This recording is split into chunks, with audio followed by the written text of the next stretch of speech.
शहीद सहाफ़ी जान मोहम्मद महर जे विरसा सां वज़ीर दाख़िला सिंध ऐं आई.जी. सिंध जी मुलाक़ात में PFU जे मरकज़ी रहनुमा लाला असद पठान, इमदाद बुज़दार ऐं कर्श शाबिक गॾु हुआ। शहीद सहाफ़ी जे विरसा सां गॾु सखर प्रेस क्लब जे रहनुमा लाला शहबाज खान पठान, शहबाज ताबाणी, सलीम सेतो, अनस घांगरो, अब्दाश ड्रेहू भी मौजूद हुआ।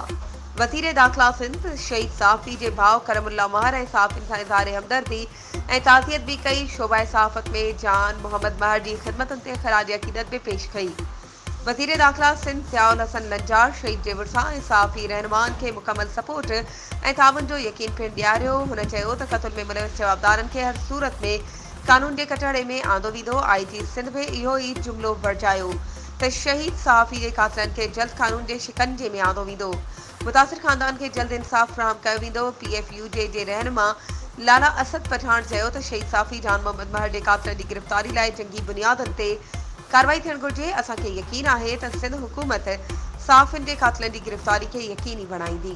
वधीक ख़बरुनि ऐं अपडेट्स जे लाइ असांजे चैनल खे सब्सक्राइब कयो ऐं हा, बेल आइकन खे प्रेस करणु न विसारिजो त जीअं असांजी हर नई अचण वारी वीडियो तव्हां ताईं पहुचे।